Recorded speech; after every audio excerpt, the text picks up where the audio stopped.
custo de vida, emprego e desemprego, cesta básica, tarifas públicas, salário mínimo. Agora, na Brasil Atual, a análise do DIEESE. E nós vamos fazer contato agora com o diretor técnico do DIEESE, Fausto Augusto Júnior. Bom dia, Fausto. Bom dia, Glauco. Bom dia a todos. Fausto, o IBGE divulgou na última sexta-feira o Índice Nacional de Preços ao Consumidor Amplo 15, o IPCA 15, considerado uma prévia da inflação oficial, e esse índice atingiu 1,14% em setembro, que é a maior taxa para o mês desde 1994. Agora o IPCA 15 soma 7,02% no ano e 10,05% em 12 meses.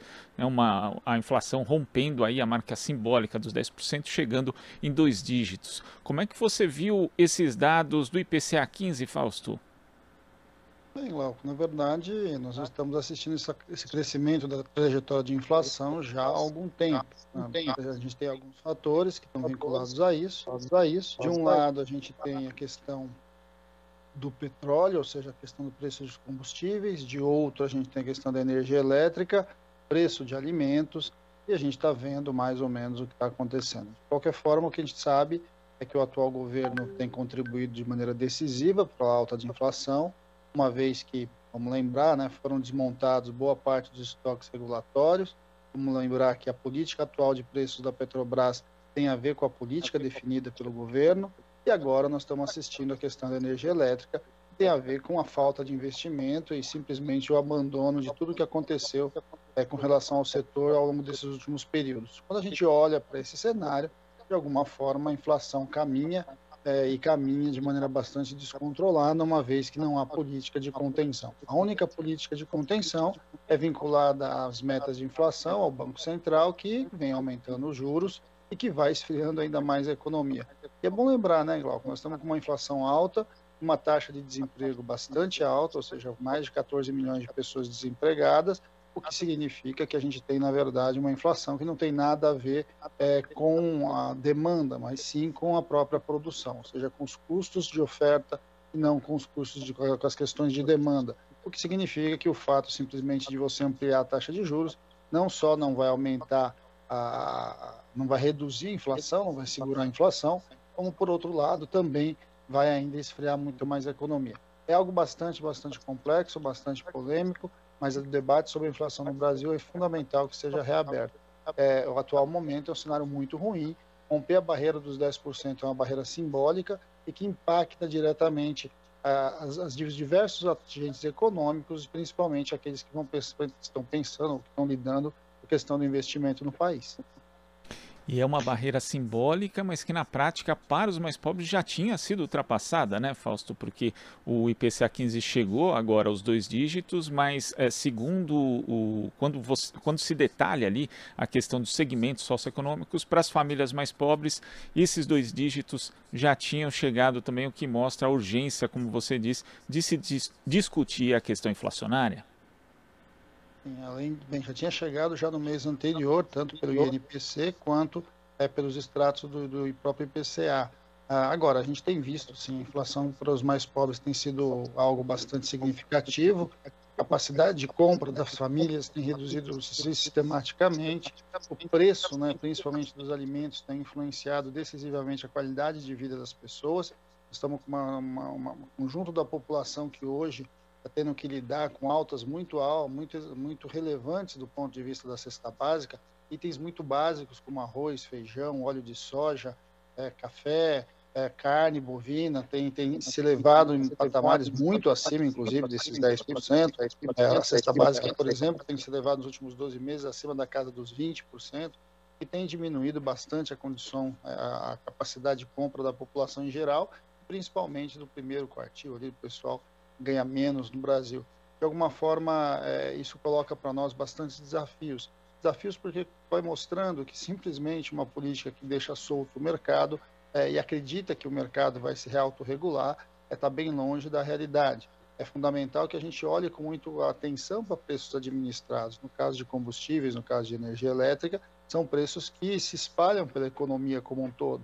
Na outra ponta, você tem sim que lidar com as sazonalidades, você tem sim que lidar com com a questão aí do clima, e vamos lembrar, né, o atual governo tem simplesmente jogado de lado, ou ao contrário até, né, na verdade tem incentivado o desmatamento, tem incentivado o agravamento da questão climática no nosso país, por conta da ampliação da fronteira agrícola. E é isso, esse é um dos impactos que nós estamos assistindo. Você pode expandir a fronteira agrícola, mas na verdade você ainda falta de chuva, e a falta de chuva leva a problemas de safra, que vão levando a problemas de preço e de inflação.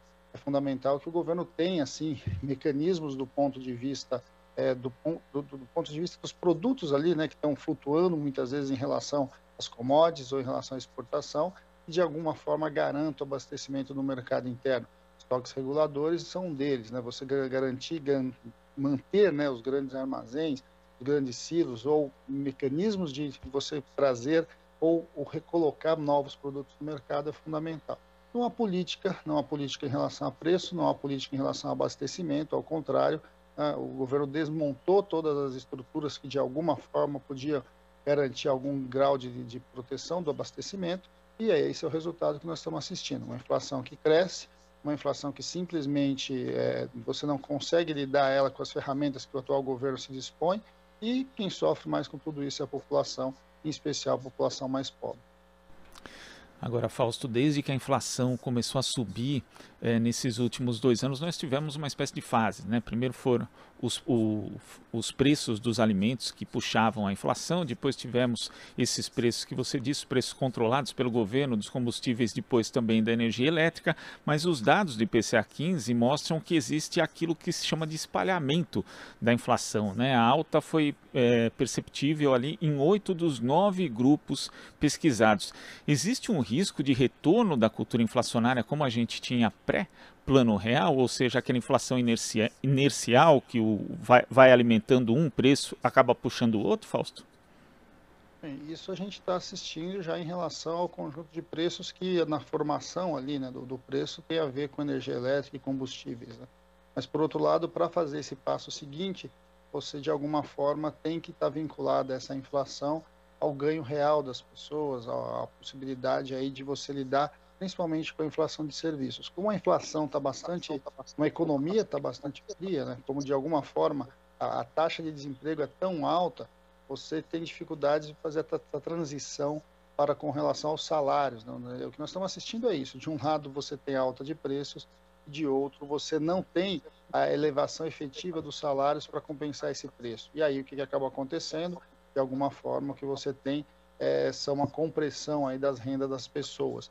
O nosso problema hoje, Glauco, é que de alguma forma grandes grupos também têm se aproveitado da própria inflação. Eu diria que até o próprio Estado tem se aproveitado da inflação, uma vez que, por exemplo, ele aumenta a sua arrecadação e não corrige salários de servidores, por exemplo. Quando ele faz isso, ele tem mais receita disponível ali para ele poder fazer outro tipo de operação, como, por exemplo, pagar juros. A mesma coisa acontece ali na iniciativa privada. Então, a gente está vendo, de um lado, uma alta generalizada, ou pelo menos na maior parte dos itens que compõem a inflação, mas, por outro lado, a questão dos salários ainda está bastante comprimida. Isso, de alguma forma, do ponto de vista lado para frente, ele vai reduzindo um pouco essa capacidade da inflação se lastrear, uma vez que só salário no Brasil hoje, eu diria, não está indexado. Mas, por outro lado, o que significa na prática isso? Significa na prática que quem está pagando a conta dessa inflação, quem mais sofre com essa inflação, são as pessoas reais, né? É a economia real, é a pessoa que vai no supermercado fazer sua compra, é o motorista de Uber que vai ali encher o seu tanque de combustível para poder trabalhar, e que agora, inclusive, está com muita dificuldade até para conseguir manter sua renda, uma vez que a elevação dos preços dos combustíveis impediu que ele pudesse continuar minimamente com ganhos que garantisse ali minimamente a possibilidade dele continuar andando com o seu automóvel. Quando a gente vai olhando para esse cenário, a gente vai vendo que o que falta, na verdade, é uma política econômica clara. O atual governo não tem política econômica, não define suas prioridades, não tem trabalhado nenhuma questão de investimento e não atua decisivamente, principalmente nos setores que têm a ver com as grandes altas ali que ele deveria colocar. É o caso da energia elétrica, é o caso de combustíveis, é o caso de você estar lidando com as taxas de câmbio, e a taxa de câmbio tem a ver com a instabilidade que o atual governo, por exemplo, coloca. O próprio discurso do governo Bolsonaro na semana passada, ele fez o que com o dólar? Ele colocou o dólar um patamar mais alto.